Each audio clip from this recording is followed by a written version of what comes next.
Alrighty guys, this is Big Sauce's final walk around.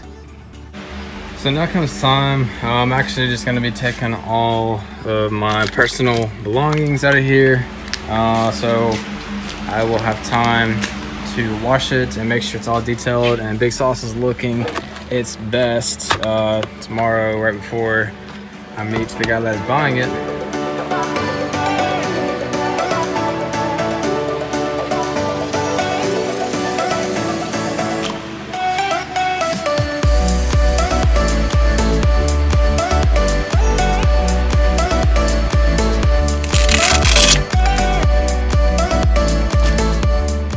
Making sure the Jeep is detailed inside and out, underneath, etc. Clean the tires up, all that good stuff. You know, just my basic detail, everything that I normally do.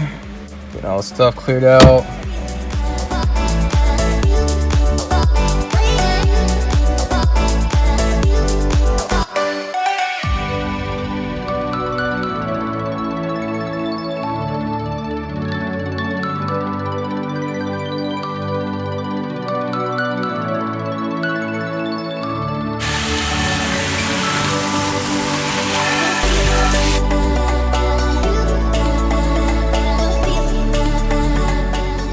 Alrighty, so if you guys have not seen the original walk-arounds, there's a few of them out there that we've already done on this Jeep when it was on 37s.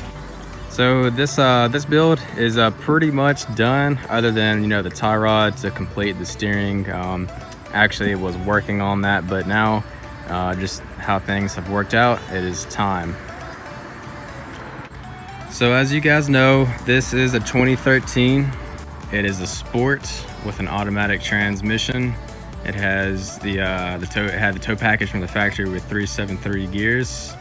But as you guys know, it does have the 3.6 liter V6, the new engine in the Wrangler, and that does very well.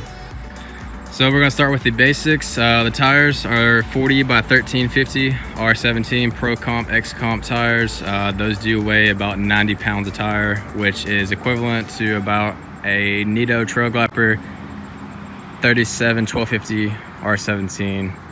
Obviously you do pay for the lightweight and the Pro Comp tire, just because the sidewall is a little bit thinner, so a lot of people have had issues with those.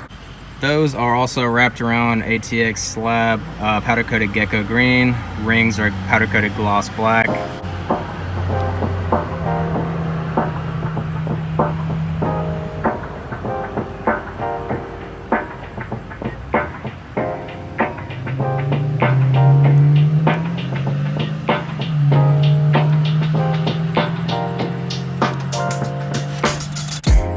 So the suspension, we have 3.5-inch metal cloak coils, the true dual rate.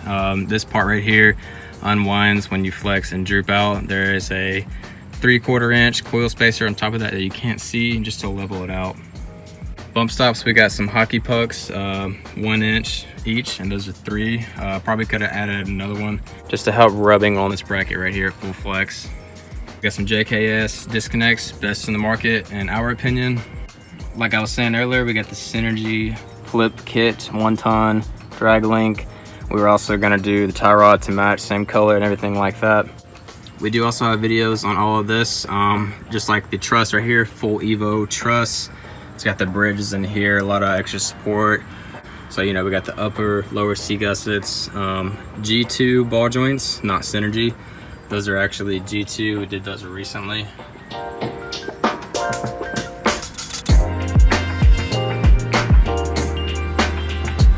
Rock crawler track bar up in there, you guys can see. Also with the truss kit, there is a 3-inch raised bracket that was welded on, beautifully done, all up in there. We have lots of information on the reasoning behind this chosen axle with the axle shafts and everything like that, and the way everything is upgraded in previous videos. Leave a comment if you guys want more information on that. So continuing on suspension here, you know, we have the Fox 2.0 shocks, as you just saw on the front end, the stabilizer. Brake line drop brackets. So the front lines will actually be have plenty of travel, have enough length, because in 2011 they made the brake lines longer So with the draw brackets in here, there is plenty of line, plenty of long enough. And then we got the Tearflex brake line anchor kit to tie it all together. So moving on to control arms, we have Rock Crawler, X Factor control arms, all 8, all 4 in the front, all 4 in the rear.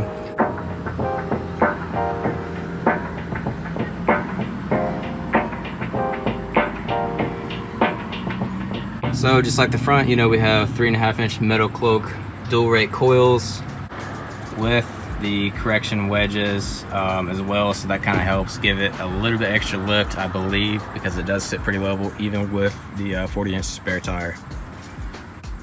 We have a Mopar track bar bracket right here to raise that to help. Still a stock track bar, G2 diff cover, we just ground that smooth, painted it black. Still stock drive shafts, front and rear, those are still holding up. Front's probably going to be the first to go on that though.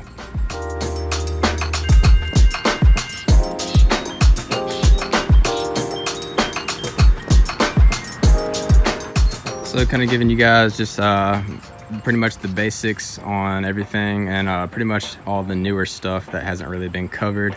A lot of small stuff like Rubicon rails, those have been trimmed 1 inch in the front, a couple inches in the back, I believe. Rear pinch seams have been cut as well, as you guys can see. You know, we discussed this on the first walk around, how that was cut. Then recently we just did the rear. You guys can get a pretty good idea of how that was done.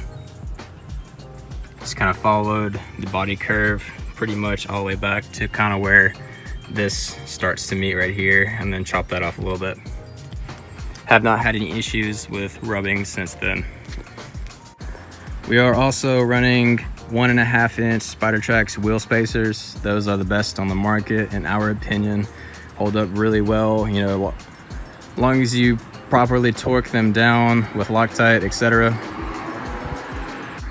And obviously the factory Mopar wheel top.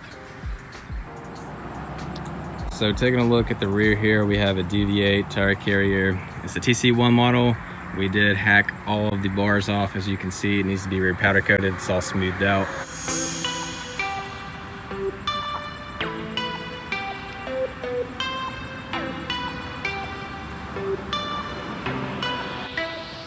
So we also have no rear bumper on the rear, just because we think it looks the cleanest with this current setup with the spare tire, and also saves on weight.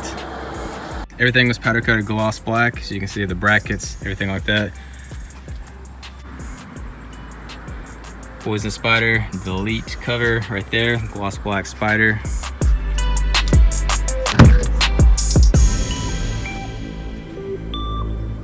So for interior, pretty much really clean and factory, other than the rock hard 4x4 sport cage, powder coated gecko green as well. And if you guys are wondering about this tape up here, it is to cancel out the glare on a sunny day when you're driving.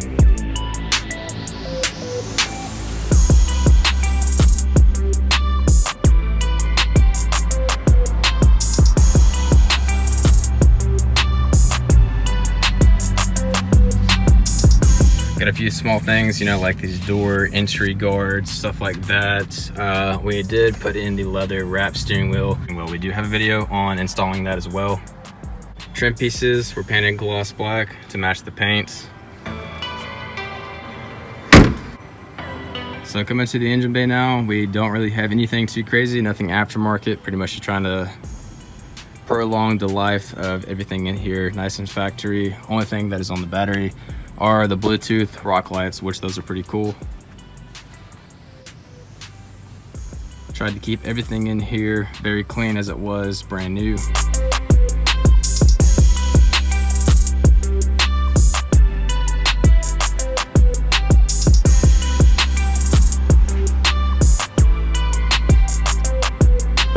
So for the headlights, we have truck light, LED headlights.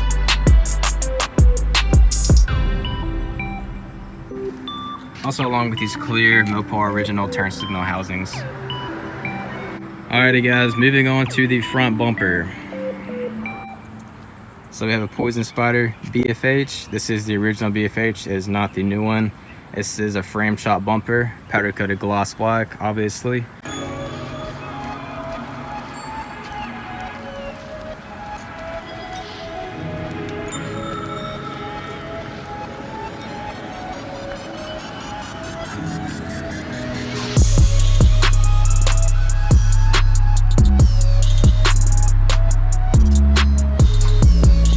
bumper, this also is a frame chop bumper like we mentioned before. We did explain the installation kind of on one of the original walk-arounds. You know, you cut the frame 2 inches back, drill the holes, put it in. It's pretty hard to mess up. It's one of our favorite bumpers.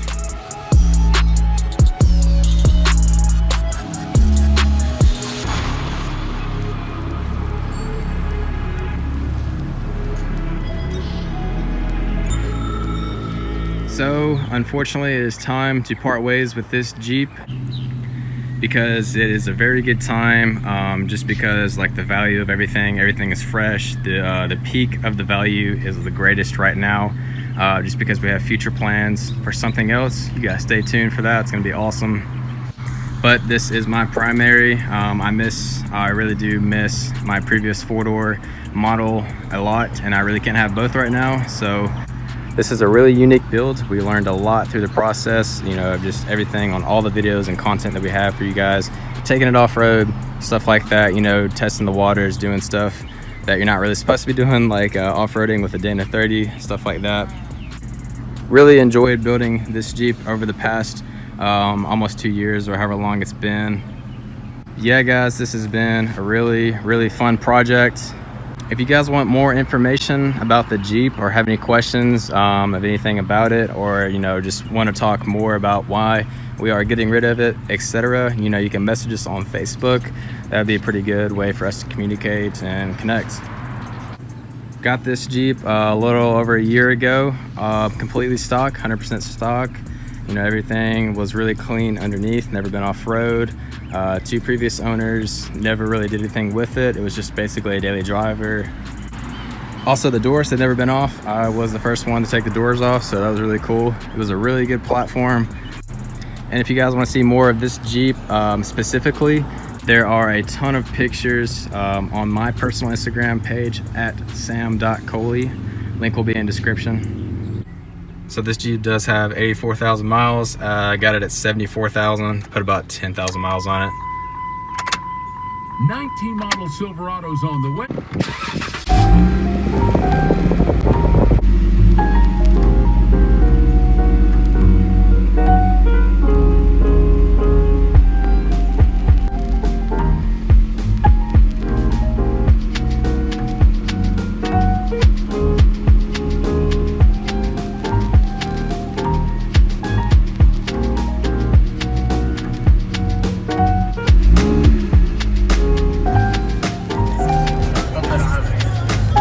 Big sauce.